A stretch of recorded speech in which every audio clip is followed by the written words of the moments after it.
So the today we have to discussed for the what are the main functions of operating system. Operating system के main functions क्या है? तो functions of operating system हम अभी पढ़ने वाले हैं. There are 9 functions of operating system. The major functions of operating system within the computer system are as follows.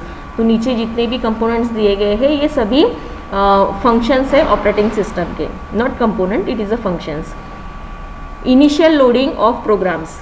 So eight the time of booting process, जब हम कोई भी कंप्यूटर सिस्टम ऑन करते हैं, स्विच ऑन करते हैं, ठीक है, टर्न ऑन करते हैं, तो बूटिंग प्रोसेस उसको कहा जाता है.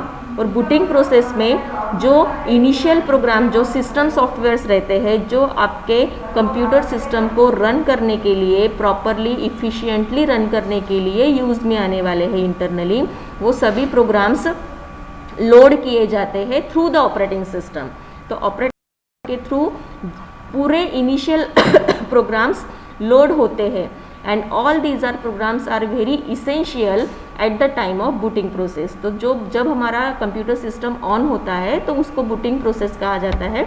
तो बूटिंग प्रोसेस में वो सभी प्रोग्राम्स जो है वो इसेंशियल प्रोग्राम्स है, वो इम्पॉर्टेंट प्रोग्राम्स है एंड इसीलिए उसको लोड किया जाता है मेमोरी के अंदर. बट वो लोड करने का काम कौन कर रहा है? Operating system.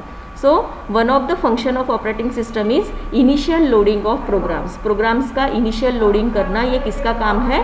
तो ऑपरेटिंग सिस्टम का है. फॉर एग्जाम्पल, अगर आपने MS-DOS ऑपरेटिंग सिस्टम यूज़ की है, जैसे सबसे पहली वाली जो पुरानी ऑपरेटिंग सिस्टम थी वो MS-DOS थी, और MS-DOS जो ऑपरेटिंग सिस्टम थी वो कमांड प्रॉम्प्ट थी. उसमें हमें कमांड्स देना ज़रूरी रहता था. यानी एक ब्लैक स्क्रीन आती थी, ब्लैक स्क्रीन में आपको कमांड्स याद करके वो कमांड्स के थ्रू आपको आपका कंप्यूटर जो है वो ये करना है, ठीक है, रन करना है.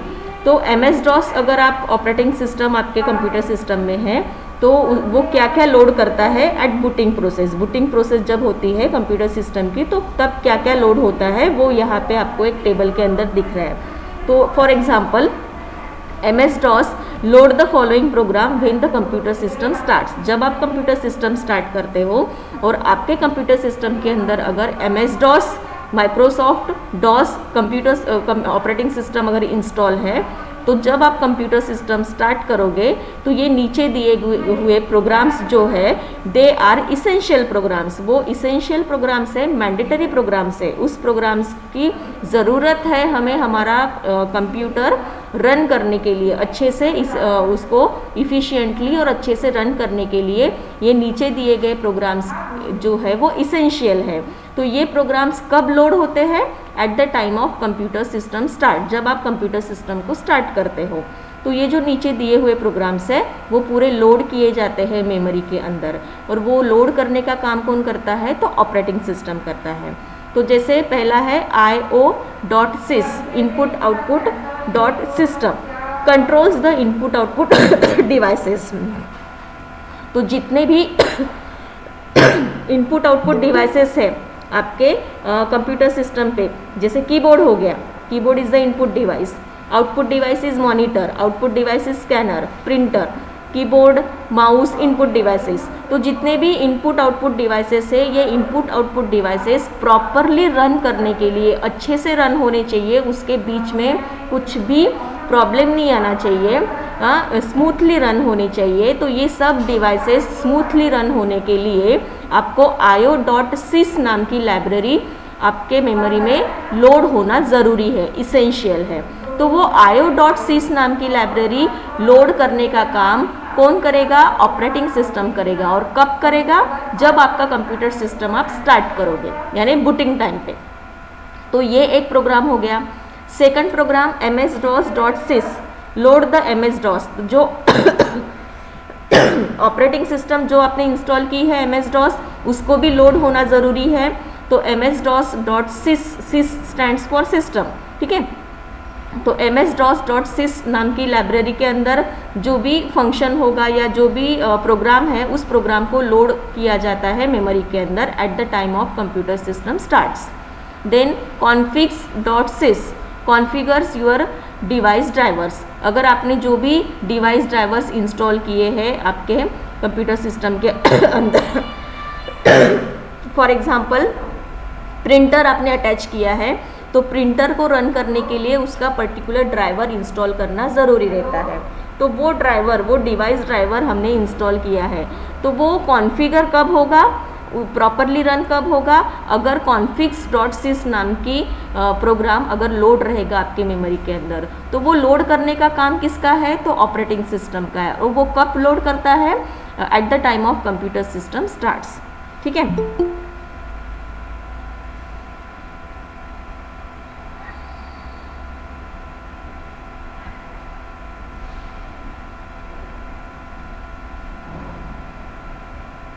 Then next, command.com लोड दी कमांड लाइन इंटरप्रेटर। अब अगर हम MS-DOS ऑपरेटिंग सिस्टम यूज़ कर रहे हैं तो हमें वहाँ पे कमांड प्रॉम्प्ट रहना ज़रूरी है, क्योंकि MS-DOS ऑपरेटिंग सिस्टम में हम कमांड्स के थ्रू ही हम कंप्यूटर सिस्टम को ऑपरेट करते हैं। ठीक है, GUI बेस्ड नहीं रहता है, वो कमांड प्रॉम्प्ट बेस्ड रहता है। तो वहाँ पे हमें कमांड प्रॉम्प्ट इंटरप्रेटर को भी लोड करना ज़रूरी है। तो उसके लिए commands.com करके प्रोग्राम है, वो लोड होना इसेंशियल है। तो वो लोड कब होगा, it is loaded eight the time of computer system starts. जब आपका कंप्यूटर सिस्टम स्टार्ट होगा तब वो लोड होगा प्रोग्राम। और वो लोड करने का काम किसका है, तो ऑपरेटिंग सिस्टम का है। Then autoexec.bat it is automatically executes the command when the system starts. तो जब आपका सिस्टम स्टार्ट्स होगा तो ये प्रोग्राम के थ्रू ऑटोमेटिकली जितनी भी कमांड्स है जो आपके कंप्यूटर सिस्टम को रन करने के लिए लगने वाली है, उस कमांड को ऑटोमेटिकली एग्जीक्यूट करता है ये प्रोग्राम autoexec.bat नाम का। तो these are the programmes io.sys, ms-dos.sys, config.sys, command.com, autoexec.bat। ये क्या है, ये सभी इसेंशियल प्रोग्राम्स है। और ये इसेंशियल प्रोग्राम्स हमें किस लिए ज़रूरी है, बिकॉज जो भी हमने डिवाइसेस अटैच किए हैं, जो हम इनपुट आउटपुट डिवाइसेस यूज़ कर रहे हैं, हम ऑपरेटिंग सिस्टम MS-DOS यूज़ कर रहे हैं, हमने ड्राइवर्स इंस्टॉल किए हैं, हम कमांड लाइन इंटरप्रेटर, हम कमांड एग्जीक्यूट करने के लिए कमांड लाइन इंटरप्रेटर का यूज़ कर रहे हैं। तो ये सब चीज़ें करने के लिए उससे रिलेटेड जो प्रोग्राम्स रहते हैं वो मेमोरी में लोड होना इसेंशियल है। तो वो लोड कब होते हैं, eight the time of computer system starts. जब आप कंप्यूटर सिस्टम को ऑन करते हो, ठीक है, तब वो सब चीज़ें लोड की जाती है कंप्यूटर मेमोरी में। और वो लोड करने का काम किसका है, तो ऑपरेटिंग सिस्टम का है। That's why the first functionality of operating system is initial loading of programs। जो इसेंशियल प्रोग्राम्स है, जो इम्पॉर्टेंट प्रोग्राम्स है, मैंडेटरी प्रोग्राम्स है कंप्यूटर सिस्टम को रन करने के लिए, वो सभी प्रोग्राम्स जो है वो लोड किए जाते हैं through the operating system at the time of computer system starts. Okay, this is the first functionality. Then second is the process management. Process को मैनेज करना। अब प्रोसेस क्या है, ये सबसे पहले आपको पता होना चाहिए। Process means your program. आप जो प्रोग्राम एग्जीक्यूट करना चाहते हो, means after starting your computer system, जैसे आपका कंप्यूटर सिस्टम स्टार्ट हो जाता है तो उसके बाद हम क्या करते हैं, कंप्यूटर को कमांड देना स्टार्ट करते हैं। ठीक है, that is called as your program. वो आपका प्रोग्राम है। आप जो भी कमांड दे रहे हो कंप्यूटर सिस्टम को, it is called as your program. और ऑपरेटिंग सिस्टम के लैंग्वेज में उसको प्रोसेस कहा जाता है। तो उस प्रोसेस को मैनेज करने का काम किसका है, ऑपरेटिंग सिस्टम का है। So a program in execution is a process which requires some resources such as CPU time. तो जो भी कमांड आप दे रहे हो वो ऑपरेटिंग सिस्टम के लैंग्वेज में प्रोसेस कहा जाता है उसको। ठीक है, एग्जीक्यूशन करना, प्रोग्राम का, कमांड का एग्जीक्यूशन करना। तो उस प्रोसेस को कुछ रिसोर्सेस लगेंगे। अगर आपने प्रिंट की कमांड दी है तो उस केस में क्या रिसोर्स लगने वाला है, प्रिंटर प्रिंटर लगने वाला है। Okay, printer is the external device. एक एक्सटर्नल डिवाइस है जो हमने अटैच किया है, बट उसके साथ साथ CPU टाइम भी लगेगा। आपने जो प्रिंट की कमांड दी है तो कितने टाइम में वो आपका जो प्रिंटर है वो जो है वो प्रोग्राम, प्रिंटर का प्रोग्राम इनिशिएट होगा। इनिशिएट होने के बाद कमांड पास की जाएंगी, कमांड पास करने के बाद वो कमांड एग्जीक्यूट की जाएंगी और फिर उसके बाद आपको प्रिंट आउट मिलेगा। तो ये सब चीज़ें करने के लिए कुछ CPU टाइम रिक्वायर्ड रहेगा। तो वो CPU टाइम मैनेज करना, वो मेमोरी मैनेज करना, इवन दैट उसके लिए एक मेमोरी भी लगेंगी, ठीक है, टेम्पररी मेमोरी लगेंगी, उसके साथ साथ CPU टाइम लगेगा। So both are the resources, हम उसको रिसोर्सेज बोलते हैं ऑपरेटिंग सिस्टम के कंसेप्ट में। तो ये दोनों resources CPU time as well as memory, अगर उसके साथ हमें फाइल्स भी लगेंगी, फाइल्स यानी जहाँ पे आपका प्रोग्राम सेव है। आपको अगर आपका बायोडाटा प्रिंट करना है तो आपने सबसे पहले बायोडाटा बनाया होगा आपके सिस्टम के अंदर, तो वो बायोडाटा वाली फाइल आपको ओपन करनी पड़ेगी। ओपन किसके थ्रू करोगे? इनपुट आउटपुट डिवाइसेस के थ्रू ओपन करोगे। आप जैसे वहाँ पे ओपन करना है तो माउस का यूज़ करके उस पर डबल क्लिक करोगे तो ओपन हो जाएंगी वो फाइल। आउटपुट डिवाइसेस यानी आपको मॉनिटर पे वो दिखेंगी, तो आउटपुट डिवाइसेस भी लगने वाले हैं। मीन्स हमें एक प्रिंट की कमांड देने के लिए इंटरनली आपको क्या क्या रिसोर्सेज लगेंगे? CPU टाइम लगेगा, मेमोरी लगेगा, वो फाइल लगेगी, इनपुट एंड आउटपुट डिवाइसेस लगेंगे। So all these are the resources. इन सभी को क्या कहा गया है? रिसोर्सेज कहा गया है ऑपरेटिंग सिस्टम के लैंग्वेज में। तो ये सभी रिसोर्सेज अलोकेट करना किसको? प्रोसेस को। जो प्रोसेस जो कमांड आपने दी है उसको अलोकेट करना, उसके साथ साथ उसको मैनेज करना, ये किसका काम है? ऑपरेटिंग सिस्टम का है। These resources are given to the process at the time of creation and while it is running। तो जब वो प्रोसेस रन हो रही है, जब आपने कमांड दी है, या फिर जब आपकी प्रोसेस क्रिएट हो रही है, उस टाइम पे उसको रिसोर्सेज अलोकेट करना, ये किसका काम है? तो ऑपरेटिंग सिस्टम का है। The implementation of program occur in a sequence, that is the CPU implements one instruction of the process after another gets completed। अब यहाँ पे क्या होता है? इन द मल्टीटास्किंग और मल्टी प्रोग्रामिंग एनवायरनमेंट एक साथ आप मल्टीपल प्रोग्राम्स रन करते हो। जैसे फॉर एग्जांपल आपने आपका कंप्यूटर सिस्टम ओपन किया है, आपने इधर प्रिंट की कमांड दी है, उधर आप ब्राउज़र ओपन करके कुछ डाउनलोड कर रहे हो, तीसरे इसमें आप ऑडियो सुन रहे हो, आपने आपका जो ये है ओपन किया है कोई गाना वगैरह जो है वो आप ऑडियो सुन रहे हो, ठीक है, ईयरफोन लगा के। चौथी चीज़ ये है कि आपने वहाँ पे कुछ डाउनलोड करने के लिए रखा है, या फिर कोई एडिटर ओपन करके रखा है, सी का प्रोग्राम आप टाइप कर रहे हो तो सी का एक एडिटर आपने ओपन करके रखा है। मीन्स साइमल्टेनियसली आप मल्टीपल टास्क परफॉर्म कर रहे हो, सी का प्रोग्राम भी लिख रहे हो, उसके साथ साथ आप गाना भी सुन रहे हो, उसके साथ साथ आपने इवन दैट गाना सुनना एंड डाउनलोडिंग होगा, ये दोनों भी चीज़ें साइमल्टेनियसली चल रही है। प्रिंट की कमांड दे दी आपने बीच में, तो all these are task are perform simultaneously. जब ये पूरे टास्क साइमल्टेनियसली परफॉर्म होते हैं तो CPU का काम क्या है? ऑपरेटिंग सिस्टम का क्या काम है? कि एग्जीक्यूशन, वो सभी प्रोसेसेस का एग्जीक्यूशन सिक्वेंशियली करना। तो वो क्या करता है? प्रोसेसेस के लिए प्रायोरिटीज़ डिसाइड करता है, और प्रायोरिटीज़ के हिसाब से एक प्रोसेस कंप्लीट हो गई कि उसके बाद ही सेकंड प्रोसेस एग्जीक्यूट होती है। तो ये सब चीज़ें इंटरनली होती है, हमें कुछ एक्सटर्नली दिखता नहीं है। हम सिर्फ यहाँ पे गाना सुन रहे हैं, इधर हमने कुछ डाउनलोड करने के लिए रख दिया, इधर हमने प्रिंट की कमांड दे दी, हमें एक्सटर्नली कुछ भी नहीं दिख रहा है, बट इंटरनली आपका ऑपरेटिंग सिस्टम क्या कर रहा है कि ये सभी प्रोसेसेस को जो है वो सिक्वेंशियली एग्जीक्यूट कर रहा है। ये पहला प्रोसेस एग्जीक्यूट होगा, उसके बाद ही सेकंड प्रोसेस एग्जीक्यूट होगा। Okay, so all these are the concept of operating system. ये पूरा कंसेप्ट किसका है? ऑपरेटिंग सिस्टम का है। Only one instruction is implemented per process, यानी एक प्रोसेस के लिए एक इंस्ट्रक्शन रहेगी और वो पहले इंस्ट्रक्शन एग्जीक्यूट होंगी। Two processes may be associated with the same program but they are implemented sequentially. अगर एक प्रोग्राम के लिए दो प्रोसेसेस आते हैं एक प्रोग्राम के लिए, जैसे नेटवर्किंग में है आपका कंप्यूटर सिस्टम, तो सर्वर पे फाइल सर्वर पे है, सेम फाइल है जो सर्वर पे है, और दो यूज़र सेम फाइल को एक्सेस कर रहे हैं, दोनों यूज़र ने एट द सेम टाइम उसी फाइल को एक्सेस करने के लिए कमांड दी या इंस्ट्रक्शन दिया, तो क्या होगा? आपका ऑपरेटिंग सिस्टम क्या करेगा? उसमें सीक्वेंशियली उसको एक्सेस करेगा, first come first serve basis पे करेगा। उसके कुछ टाइप्स रहते हैं, जब हम CPU शेड्यूलिंग या जॉब शेड्यूलिंग पढ़ेंगे तो उसमें हम देखेंगे कि उसके क्या क्या टाइप्स रहते हैं।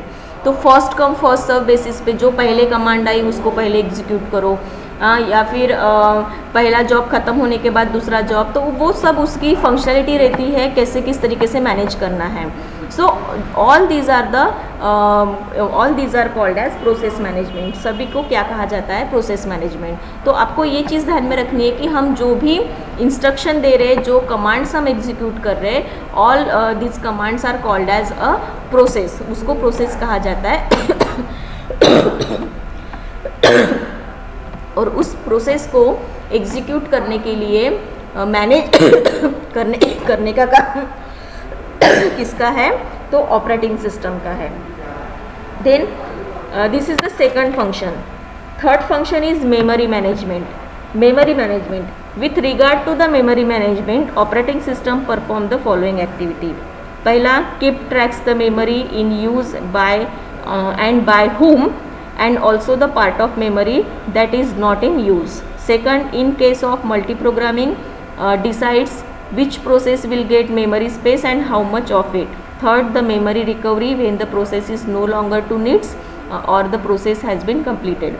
तो ये तीन चीज़ें जो मैनेज की जाती है ऑपरेटिंग सिस्टम के थ्रू मेमोरी मैनेजमेंट में, यानी जो मेमोरी, इंटरनल मेमोरी जो आपके कंप्यूटर सिस्टम की है उसको मैनेज करना, उसको कीप ट्रैक करना. कैसे ट्रैकिंग किया जाएगा कि किस बंदे ने किस प्रोसेस के लिए कितनी मेमोरी अलोकेट हुई है. ठीक है. फिर उसका ट्रैकिंग करना मीन्स कितनी मेमोरी अवेलेबल है, किस पर्टिकुलर यूज़र के थ्रू या किस प्रोसेस के थ्रू उसको एक्सेस किया गया है, कितनी मेमोरी अलोकेट हुई है, अभी कितनी मेमोरी बाकी है. अगर मल्टी प्रोग्रामिंग एनवायरनमेंट है तो उसमें मेमोरी स्पेस देख के आपको प्रोसेस को मेमोरी अलोकेट करनी है, क्योंकि मल्टी प्रोग्रामिंग या मल्टीटास्किंग में होता है कि मेमोरी कम हो जाती है और वहाँ पे प्रोसेसेस ज़्यादा हो जाते हैं. तो उस केस में आपको मेमोरी की स्पेस देखनी है, प्रोसेस देखना है, प्रोसेस को कितनी मेमोरी लगने वाली है वो डिसाइड करना है, उस हिसाब से उसको अलोकेट करना है.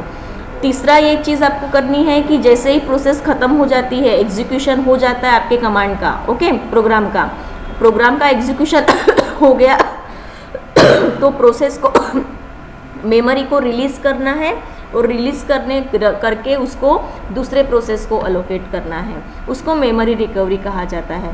तो ये सब चीज़ें मैनेज करने का काम होता है मेमोरी मैनेजमेंट फंक्शन का. और मेमोरी मैनेजमेंट ये फंक्शन किसका है? तो ऑपरेटिंग सिस्टम का है. ओके. वैसे ही device management. An operating system hides the special characteristics of hardware devices from the user which is not necessary for them.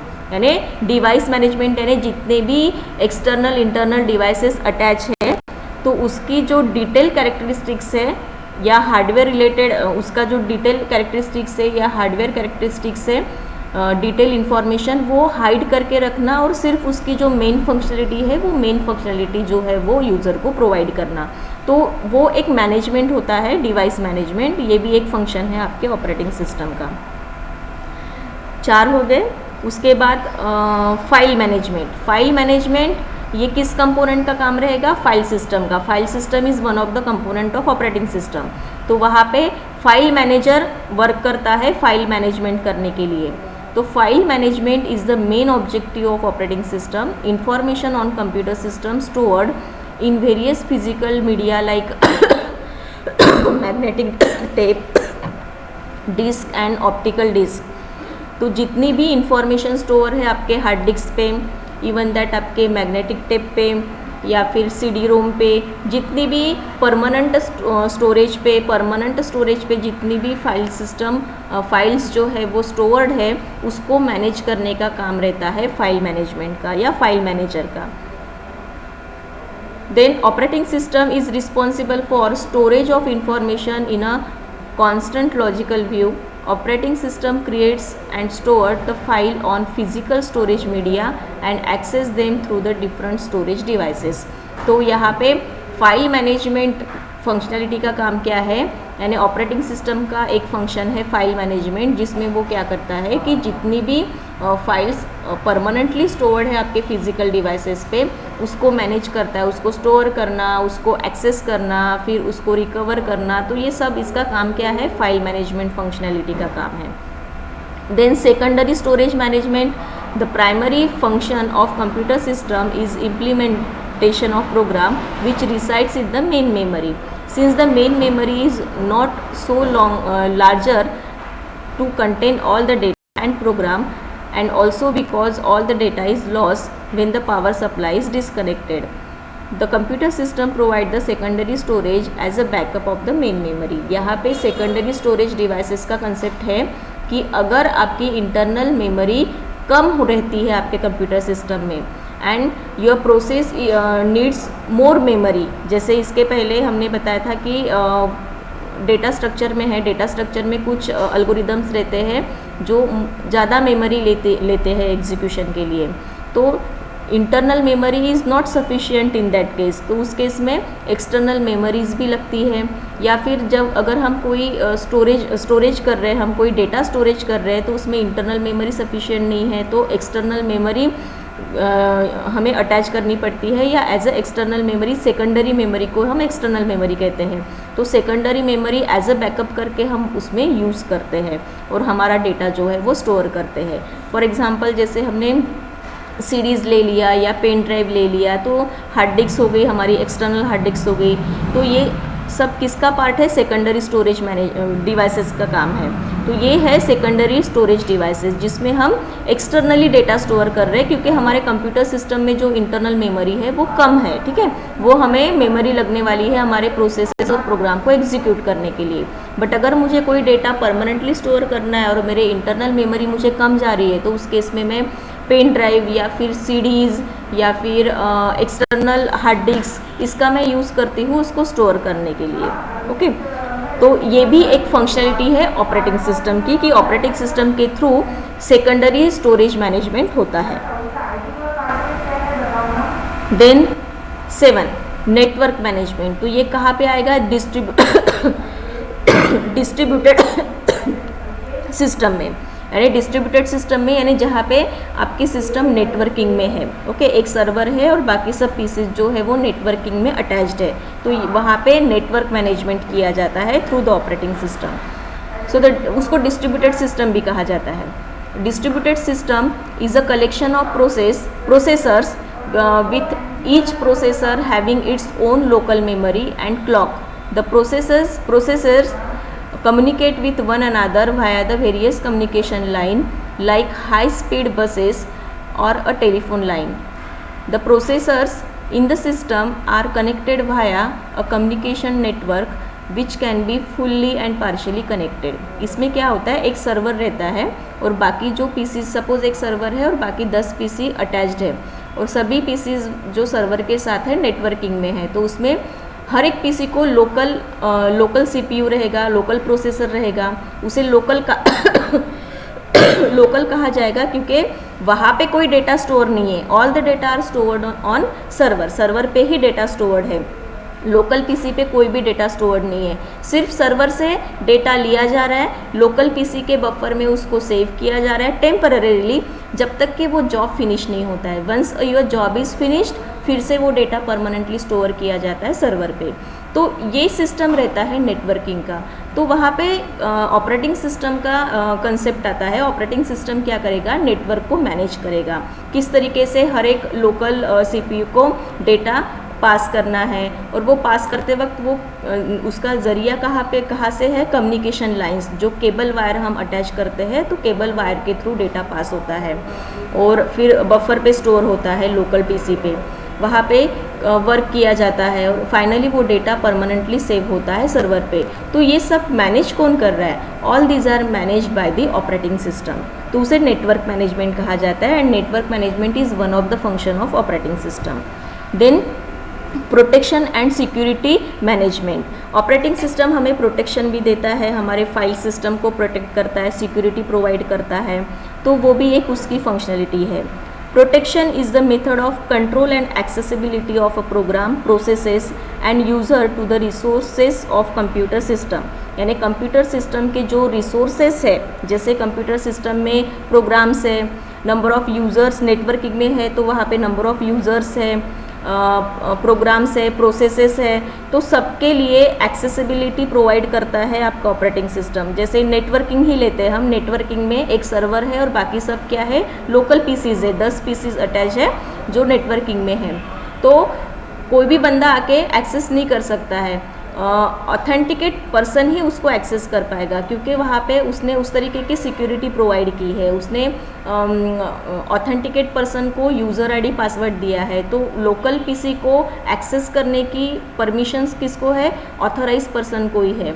तो वो ऑथराइज पर्सन क्यों है? क्योंकि उसको उसका यूज़र आईडी पासवर्ड पता है। तो ये सिक्योरिटी प्रोवाइड किसने की है? ऑपरेटिंग सिस्टम ने। उसके साथ साथ जब वो उसको एक्सेस करेगा, जो प्रोसेसेस एक्सेस कर रहा है, तो वो प्रोसेसेस को भी एक्सेस करने के लिए उसको परमिशन लेनी पड़ेंगी ऑपरेटिंग सिस्टम से। अगर उसको कोई फाइल्स चाहिए, ठीक है, सर्वर पे फाइल्स चाहिए, तो उसको पहले परमिशन लेनी पड़ेंगी। सबसे पहले उसको सेंड करना पड़ेगा, परमिशन लेने के लिए उसको रिक्वेस्ट सेंड करनी पड़ेंगी। Once the request is granted by the operating system, तो उसको वो फाइल जो है वो एक्सेसिबल रहेंगी। तो वो फंक्शनलिटी प्रोवाइड करता है ऑपरेटिंग सिस्टम, यानी प्रोटेक्शन एंड सिक्योरिटी मैनेजमेंट, ये ऑपरेटिंग सिस्टम का काम है। तो operating system can be use to protect the resources as well as securing your computer system, आपके कंप्यूटर सिस्टम को वो सिक्योर करता है। And the last functionality is IC, command interpretation. This is one of the principal of system program for an operating system which act as an interface between the user and operating system. The main function of this is to get and implement the next user specified command. Programmer are able to add the new command to the system by creating the new files with the proper names.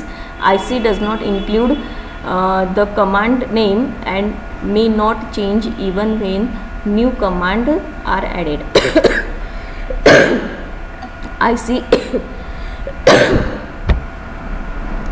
IC interpretation जो है वो interface provide करता है user and operating system के बीच में। तो user command देगा, ठीक है, कमांड देने के बाद वो कमांड एग्जीक्यूट की जाएंगी ऑपरेटिंग सिस्टम के थ्रू। तो वो जो इंटरप्रिटेशन होता है, कमांड देना और उसको एग्जीक्यूट करना, तो वो फंक्शनलिटी प्रोवाइड होती है through the operating system by using this interpretation, command interpretation. जब यूज़र नेक्स्ट कमांड देता है तो कंप्यूटर ये जो ऑपरेटिंग सिस्टम जो है वो न्यू कमांड, जो ओल्ड कमांड है उसमें कुछ चेंजेस नहीं होंगे, ओल्ड कमांड को एग्जीक्यूट किया जाएगा और उसके बाद ही नेक्स्ट कमांड को एक्सेप्ट किया जाएगा। तो इस तरीके से वो मैनेज करता है कमांड्स को। तो यूज़र के थ्रू कमांड्स दिए जाते हैं ऑपरेटिंग सिस्टम को और ऑपरेटिंग सिस्टम उस कमांड्स को एग्जीक्यूट करता है।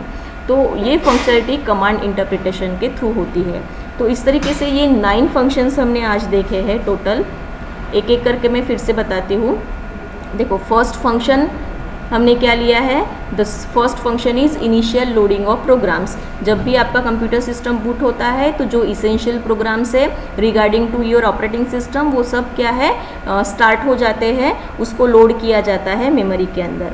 Second, process management. तो जो भी कमांड हम दे रहे हैं, जो इंस्ट्रक्शन हम दे रहे हैं, जो प्रोग्राम हम एग्जीक्यूट कर रहे हैं, उसको प्रोसेस कहा जाता है। और वो प्रोसेस एग्जीक्यूट करने के लिए जो भी रिसोर्सेस लगने वाले हैं in terms of CPU time, in terms of memory, files, input output devices, तो ये सब मैनेज होते हैं ऑपरेटिंग सिस्टम के थ्रू, तो उसे प्रोसेस मैनेजमेंट कहा जाता है।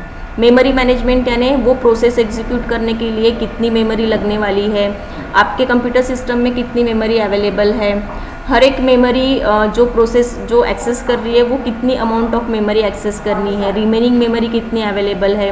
Once your process is finished, वो मेमोरी जो है वो रिलीज़ की जाती है और उसको फिर से स्टोर किया जाता है परमानेंटली और फिर दूसरे प्रोसेस को अलॉट किया जाता है। तो वो सब होता है मेमोरी मैनेजमेंट के थ्रू। डिवाइस मैनेजमेंट, जो एक्सटर्नल डिवाइसेस आप अटैच कर रहे हो तो उसको सबको मैनेज किया जाता है। जो डिटेल इन्फॉर्मेशन है, डिटेल कैरेक्टरिस्टिक्स है, वो यूज़र से हाइड की जाती है और सिर्फ मेन फंक्शनलिटी जो है वो प्रोवाइड की जाती है। This is called edge device management. File management यानी जो फाइल हेरार्ची या फिर डायरेक्टरी हेरार्ची जो मेंटेन होती है कंप्यूटर सिस्टम के अंदर स्टोरेज करने के लिए, फाइल स्टोरेज करने के लिए, तो कौन सी फाइल कहाँ पे स्टोर की है, उसको किस तरीके से ओपन करना है, उसके साथ कैसे डील करना है, किस तरीके से उसको फिर से रिकवर करना है। अगर एक बार आपकी फ़ाइल आपकी रिमूव हो गई तो फिर से उसको कैसे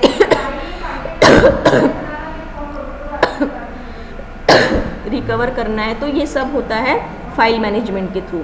देन सेकेंडरी स्टोरेज मैनेजमेंट, अगर आपके आपकी मेन मेमोरी जो है, इंटरनल मेमोरी है, वो थोड़ी है और आपको एक्सटर्नल मेमोरी लग रही है, तो आप सेकेंडरी स्टोरेज मैनेजमेंट के थ्रू उसको सेव कर सकते हो सेकेंडरी स्टोरेज डिवाइसेस पे, उसका बैकअप ले सकते हो सेकेंडरी स्टोरेज डिवाइसेस पे परमानेंटली।